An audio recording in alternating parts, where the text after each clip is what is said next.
When it comes to Germany, the unfortunate thing about it is that it has Germans in it. Germans which do one of two things: the type of people who commit despicable acts, and the type of people who turn those despicable acts into art. Because if you put those two things together, that's how you end up with this movie, The Golden Glove, a movie that will successfully manage to make you feel like you really need a shower by the end of it. And speaking of despicable Germans and dirty feeling movies, this movie centers around Fritz Honka, a very real person who was unfortunately a German, and also a serial killer, someone who is believed to have been active with his known crimes from the early to mid-1970s. The movie, about average German single males, begins in 1970 in a smelly-looking apartment as we see a smelly-looking man attempting to move a smelly-looking body. It's the body of a woman named Gertrude Brauer, who's a woman of the night. We haven't seen what's transpired before this moment, but according to the real accounts, Fritz would later confess to doing it due to her refusing to sleep with him. Someone whose job it is to do that with people for money, simply refusing to do said act with him because he is just that handsomely challenged. He ties her legs up and covers her with a plastic bag before dragging her into the living room. He's frantic and struggling to do anything really, suggesting that this is clearly something that he's not very accustomed to, or he really is just that bad at it. He tries dragging her down the stairs, but as he lives in the attic of an apartment block, that means making a lot of noise on the way down due to the whole being really bad at this thing and going directly past everyone else's front doors. He quickly realizes that this might not be the best option, as halfway down the first set of stairs, the lights suddenly turn on and he sees a little girl standing below, wondering what all that absolute ruckus is. It's an out-of-shape German man. Being terrified of little girls, he takes the body back up the stairs and does the only thing he knows how to when times get tough. Gets into his undies. Once he's in his underpants, he realizes that he's going to need to make her slightly smaller than this in order to get her out inconspicuously. But as a post-mortem calorie deficit isn't going to do it here, he does the next best thing. He saws her into multiple pieces while still in his underwear. Once the woman has well and truly lost her head, he puts on some relaxing music to help him finish the job. A job that he isn't actually going to see through all the way to the end, as once she's in pieces, he loads parts of her up into a suitcase before dumping the limbs in a nearby bush, where he then proceeds to just ignore the rest of the body and push it into a crawl space in the wall, because finishing what he started sounds a lot like effort. Almost immediately, after the several different random body parts are discovered, as I guess it's not really something you want to put that much effort into, the newspaper reports on what's been discovered, followed by a German Easter egg hunt being underway to find the rest, except with more fleshy bits. It's stated in the paper that the last place she was seen was the Golden Glove Bar, a place frequently visited by miscreants and Germans. Fritz, being a degenerate alcoholic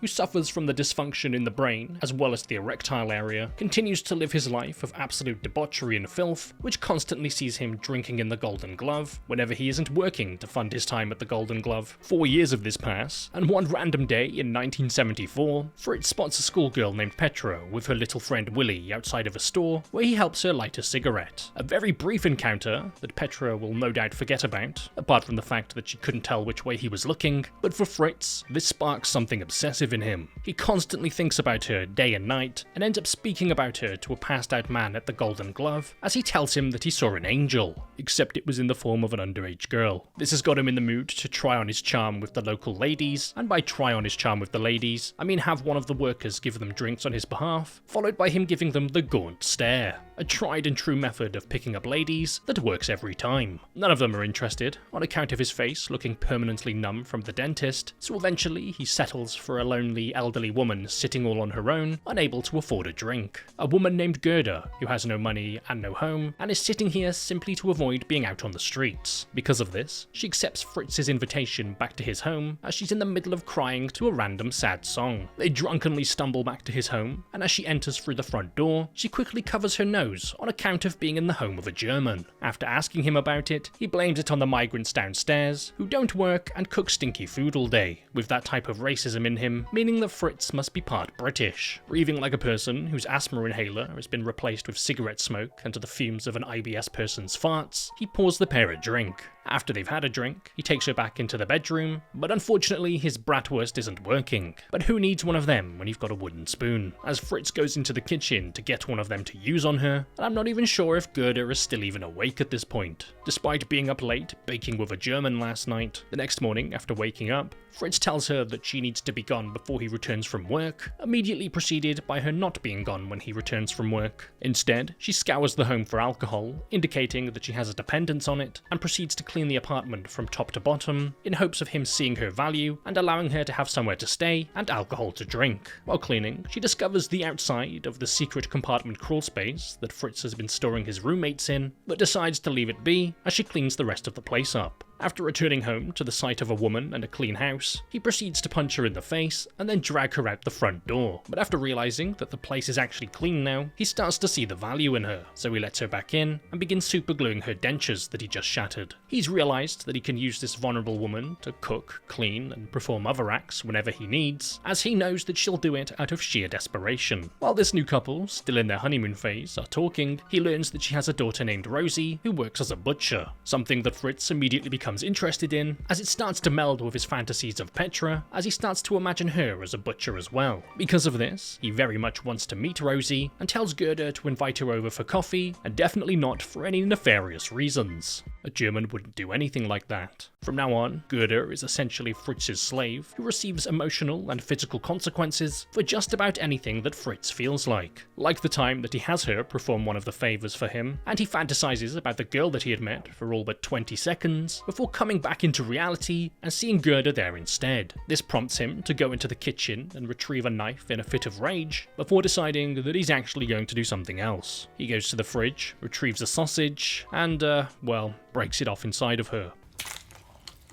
To once again add to the pure insanity that Fritz believes, one day he returns home from work with a contract that he's written up for Gerda. A contract that declares that Gerda consents to absolutely everything and anything that Fritz does to her, and she promises to introduce him to her daughter, something that Gerda doesn't even think twice about before proceeding to sign, with that being a pretty strong indicator to her current vulnerability and obvious mental space. She continues to live with him and calls him boss, as he proceeds to treat her with zero humanity, as she's made to do all of the chores, all of the cooking, is routinely shouted at and attacked, as well as being subjected to him having his way with her whenever and however he wants. She's simply too vulnerable to defend herself and sees no way out of this, so just continues to go along with Fritz's mad depiction of a happy couple. After a while of this, one night, while out at the Golden Glove, Fritz finally starts to put the pieces together and eventually realizes that Gerda has absolutely no relationship with her daughter Rosie, as Rosie has told her she wants nothing to do with her. Realizing that he's never going to be introduced to her, the person who he sees as Petra in his head, he suddenly forgets how to properly drink from a glass and instead breaks it in his hand. Instead of getting liquid from the glass, the liquid now comes from his hand, so he heads to the bathroom to clean it. But while he's in there, an even jealous enters the pub, hoping to save all of these Germans. She makes her way around the patrons and eventually arrives at Gerda. She can see that Gerda is clearly vulnerable and feeling lost, so she offers her a place to stay and warm food to eat, as there might be slightly less psychotic German men there. By the time Fritz has returned from the bathroom, after being unable to use the glass properly, he realizes that Gerda is gone. In a rage, he storms out into the streets, screaming her name while walking in italics, but gets no response. Upon realizing that she's truly gone, not one to be caught slipping like that, he returns to the bar where he immediately tries to find a new woman, and thanks to a bottle of schnapps, he finds 3.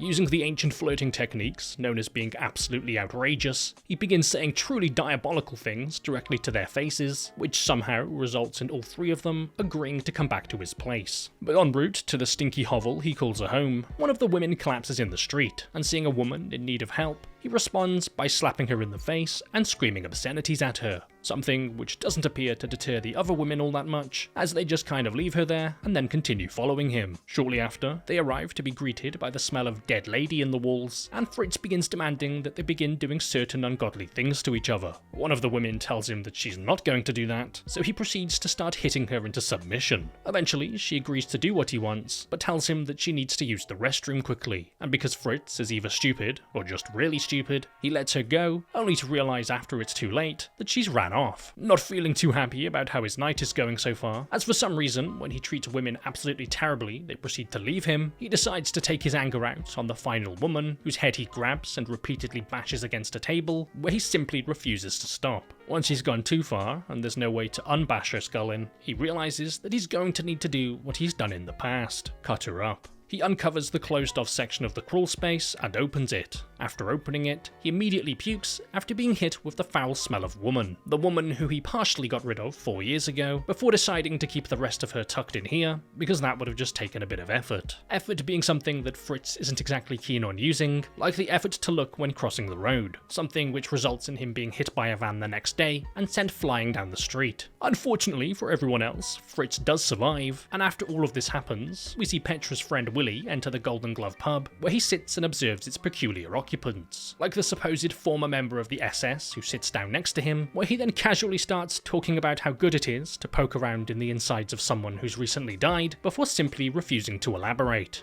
Oh, those Nazis and their silly sense of humour. Fritz is also there, and he tells his friend that this is his final drink from now on, and he won't be returning here anymore. Something which he genuinely seems to be able to accomplish as he heads back home, pours out all of his booze, and begins to go through terrible withdrawals as he's got a bit of a poorly tummy. Being a tummy ache survivor, and now sober, Fritz finds himself a job as a nighttime security guard in an office complex. A job where they deem it a good idea to give this man a firearm. A firearm that he immediately pulls out of his holster one night as he's patrolling. He hears a sound coming from a bathroom, and wielding the gun in case someone is in there taking an unsanctioned dump, he then meets the cleaner, a woman named Helga, who he accidentally terrifies half to death. One night, while hoping to impress Helga, he puts some medals on his work uniform, medals that might be from a war that he never fought in, only to be greeted by her husband Eric and not her. She returns with booze and snacks to celebrate her birthday instead of doing her job, and the pair offer Fritz a drink. But he's a changed man and is able to politely decline as they proceed to get absolutely hammered, followed by Eric kissing Fritz on the mouth. Must be a German thing. It seems like the more time that the pair spend in proximity, the better friends that they become. At least that's likely the way that Helga sees it. As to Fritz, he thinks he's madly falling in love with her. One day, Helga comes to visit him in his office with a bottle of booze and begins crying about how Eric is a bit of a jobless bum who does nothing but drink all day. Fritz even tries his best attempt to comfort her, the closest thing he's shown to having any real care towards a female's emotions this entire movie, and he even offers to lend her some money. Helga then offers him a drink again,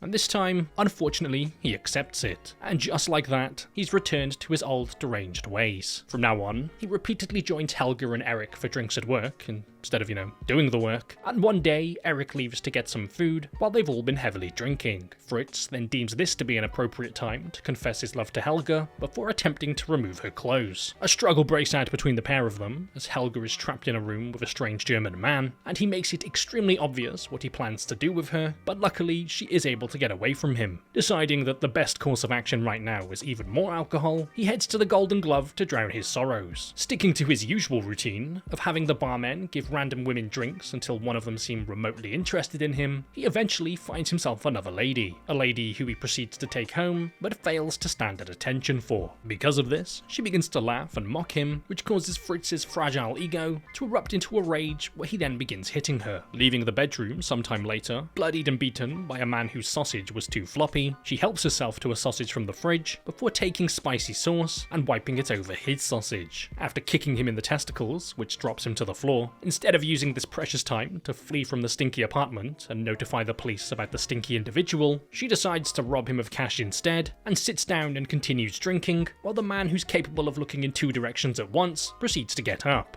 Everyone's got their priorities, I guess, and it seems hers aren't living, as after he cleans himself off with a towel, he takes that towel, wraps it around her neck, and the pair proceed to completely destroy the apartment in the process. After a long struggle, he eventually stops and he thinks the job is done, only to hear her gurgling and making slight movements. Not liking it when someone does the worm on his living room floor, he hits her over the head with a bottle, hoping to finish her off. After realizing that he hasn't, he gets another, followed by another, which is followed by another. Thank God he started drinking again, or he wouldn't have had anything suitable to use. Just like with all of the previous victims, he cuts her into pieces and stuffs her into the walls of his home like forgotten Christmas decorations. Seeming to actually acquire a taste for this kind of behaviour, one night he spots a woman on the streets eating scraps from a bin, so he lures her back to his home with the promise of food and booze. But after she arrives, she proceeds to talk about how she has an open gut and how it bleeds into her bowels, causing Fritz to realise that he's heard enough of story time, so he drives a pair of scissors into her. With all of the unregistered subletters now sharing the apartment with him, downstairs, the same immigrant family he's constantly having a problem with and calls dirty people are actually enjoying a nice family meal together, only for maggots to suddenly start dropping dropping from the ceiling and straight into their food. While this is happening,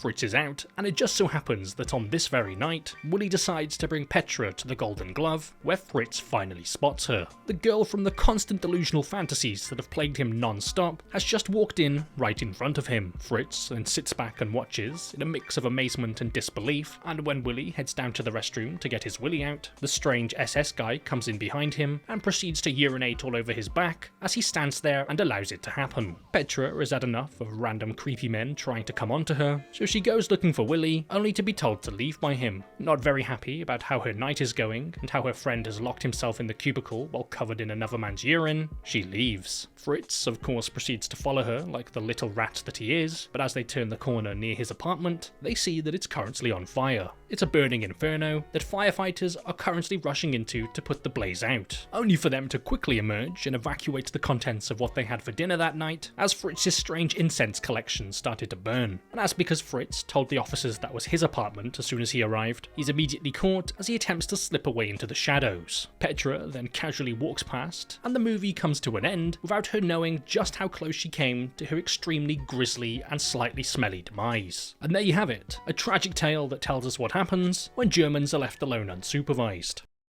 So before this video comes to an end, I'd like to just give a big shout out and a massive thank you to all of the YouTube members and patrons, the people who every month continue to go out of their way to help support the channel. If you're interested in becoming a YouTube member or patron yourself, not only are you just generally being a great support, but you also get access to a few little perks, like being able to join the private Discord server, where you can then get links to all uncensored versions of videos. Now starting off with this week's new YouTube signups, a massive thank you to McPosey, Just Ryan, Kristen Eriksdotter, Gabriella Howe, Matthew Sabot, Colton Wagman, Caitlin Dexter, Jeannie, Hubble Bubble Trouble, McMonster Gaming, Honeykitten18, Nosfi, Penta Shurikens, Wolfie Harris, Peen Wienerstein, Azuki, Methil Junja, Joel Gustas, Clarity, Sid Maker, Leonardo Del Toro, Restore, Mephisto, Azorog, Not Relevant, Flux, Mikey, Mallory McFarlane, Stuart Pott, Rudolph, Janny Jakella, Dark Toons, Cameron Kelly, Thad Anya, Pink Lava, The Last Final Girl on the Left, Movie Hero, Lorenzo Ascenti, Blondie, Cody Curtis, Mars, Revenge, Ride the Guy, Halo, Argent Main, Jesse Camara, OG Bing Bong 13, Liar Strings, Ruhan Shaik, Cosmin Chifer, Chris L, Lily Parsons, Ry Kane, Akella, Cap Z, Abigail Mills, Cecilia Burnham, Story Glaw, Yolanda Chantel, C. Brockett 1971, Mitchell Crease, Dan Gardiner, Brandon Brano, Hargreaves Wall, Mohammed Amin, Joy Dillman, Jeremy Grounds, Alex Berry, Hiko, The Attic, Justin Christie, Miss Jester, Anime 101, Kelly John Biswell, Amberly Vaughan, Jake Pendlebury, Scott Ashford, Super Doll, A Sailor's Prayer, A Long-Legged Lummox, Christian, and Christopher. Now moving over to this week's new Patreon signups, a massive thank you to Jamie Shipley, Ryan Monaghan, Solsoon, Mage Rage, Amy James, Mia Hudson, Lee Woods, Gachi1, Renzo, Simon Live, Asaf Amron, Gold Phillips, Oliver Sarig, Michael Harper, Constantine Cole, Ronan Menez, Buttball, Michael, Toji, Joshua McKell, Candy Sheiks, James, Joe Viola, Andrew Pasick, JD, Ken, Seth Nuston, James Ramirez, Nearly Dead Goldfish, Jim Lello, Wayne Weeks, Stop Capping, Via 1, Hayden, Jack Anderson, Jake Nash, Songbird, Ray Asher Barnes, Cryan Branston, Frads Khan, Flip Simansky, Brunanda, Cujo, Jacob Rat, Jasmine Guzman, Angie, Jesse Cabrera, Daniel Weber, Mortal Greenworks, Patrick Corbett, Daniel Kruger, Smokey, Scooby-Dooby-Doo, Simple Snack, Asia, Antonio Caventes, Dingleberry Blop Honk Croissant, Aventium, Hoods, Lulu Beninga, Jackson Smith, Stony, Lee Goats, KJ, Shanti Campbell, Anime React Hub, Sile Karis, Vincent Elvet, Anonymous, Carol Ann, Joe Hard, Joseph J, Local Hubby Bearded Man, Tyler Weeks, Bob McDabbit, and Irona. So once again, a massive shout out to all of the YouTube members and patrons, and a big thank you to everyone else for watching.